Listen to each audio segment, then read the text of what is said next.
फिर से जलवा दिखाना ही होगा, अगले बरस आना है, आना ही होगा। मोठ्या प्रमाणात छत्री तलाव या परिसरामध्ये भाविक आपल्या बाप्पांना विसर्जित करण्याकरता दाखल झालेले आहेत। बाप्पांची आरती करून आणि मोठ्या भाविक भक्तांनी बाप्पांना विसर्जित करण्यात येत आहे। आपण जाणून घेऊया नेमक्या काय प्रतिक्रिया राहील भाविक भक्तांच्या। काय सांगाल? आपल्या अमरावती महानगरपालिकेमुळे खूप चांगली व्यवस्था झालेली आहे आणि आपल्या लाडक्या बाप्पांना आज निरोप द्यायसाठी आम्ही सर्व सहपरिवार इथे आलेलो आहे। राजापेठ अमरावतीवरनं राहुल निकोरे। 10 दिवस बाप्पांची मोठ्या प्रमाणात आपण पूजा अर्चना केली, कसं काय वाटत आहे बाप्पांना? खूप चांगला आनंद होता घरात। 10 दिवस मंगलमय वातावरण होतं घरामध्ये आणि असंच मंगलमय वातावरण पुढच्या वर्षीसुद्धा यावं, आम्ही अशी बाप्पांसाठी आगमन करतो।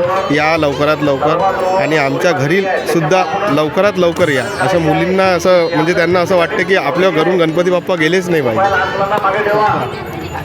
काय सांगाल? ते काय नाव आपलं? समीक्षा निकोरे। काय सांगाल? बाप्पांची 10 दिवस आपण पूजा अर्चना केली, आज बाप्पांना विसर्जित करण्याच्या वेळेस कसं वाटत आहे आपल्याला? बाप्पाला इच्छा नाही होत आहे विसर्जन करताना, पण आता 10 दिवस पूर्ण झाले आहे तर विसर्जित तर करावंच लागेल। वर्षभरातून सर्वात मोठा सण आपला हिंदू धर्मामध्ये मानला जातो। बाप्पांना आपण 10 दिवस पूजा अर्चना करतो, त्यावेळेस कसं वातावरण वाटतं आपल्याला घरामधलं? घरामधलं वातावरण अगदी उत्साही आनंद।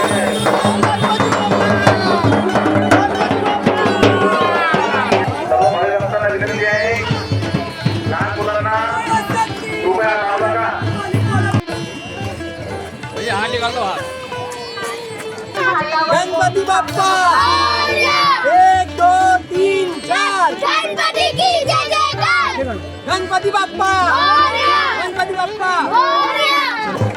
लहान मुलांना कृपया सांगू नका, त्यांचे विसर्जन झाले त्यांनी कृपया बाहेर पडा। इंडोरच्या उद्योग रेटे मारायचं आहे, कृपया सहकार्य करा। बँड भारत ठेवायचा आहे।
सांगाल कशा पद्धतीने तयारी करण्यात आलेली आहे गणेश विसर्जनाची?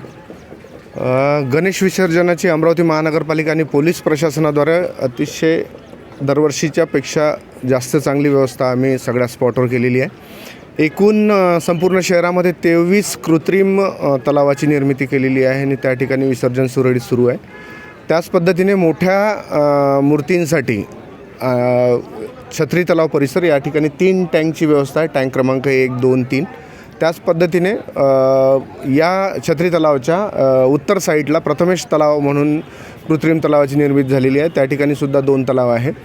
काल जवळपास 345 मूर्तींचं छत्री तलाव या परिसरामध्ये मूर्तीचं विसर्जन झालेलं आहे.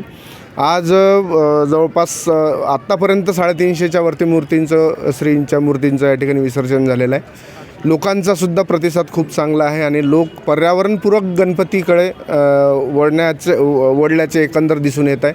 मॅक्सिमम मूर्तीमध्ये मातीच्या मूर्तींची संख्या यावर्षी तुलनेने जास्त आहे आणि लोकांना आपल्या माध्यमातून पुन्हा एकदा महानगरपालिका प्रशासन आणि पोलीस प्रशासनाद्वारे विनंती आहे की मॅक्सिमम गणपती आपल्याला मातीचे गणपतीची म्हणजे स्थापना करून त्या मूर्तीचं जर विसर्जन आपल्याला म्हणजे घरच्या घरी अजून पुढच्या वर्षी घरच्या घरी जर करता आलं आणि त्यामध्ये एखादं जर रोपटं लावून त्याला जगवता आलं तर आपल्याला वर्षभर त्या श्रीची सावली निश्चितपणे आपल्याला झाडाच्या रूपाने मिळणार.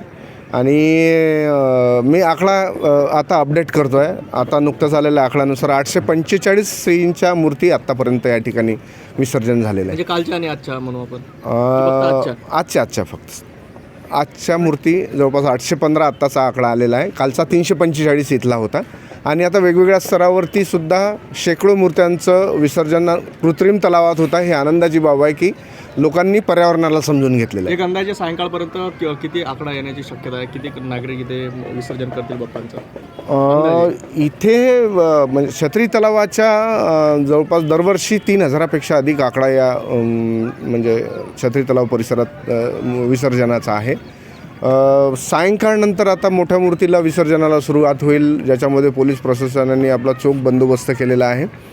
थोड्या अडचणी आहे पार्किंगच्या संदर्भात, तर वाहन कमीत कमी लोकांनी आणायला पाहिजे, कारण वाहन लावायला जागा नाही आणि सतत पाऊस सुरू आहे.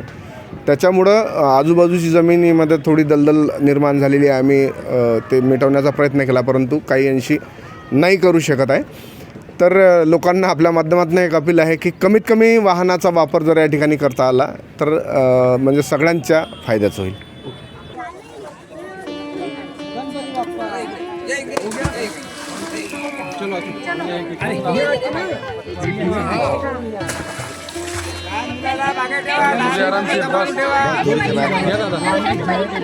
श्री गणेश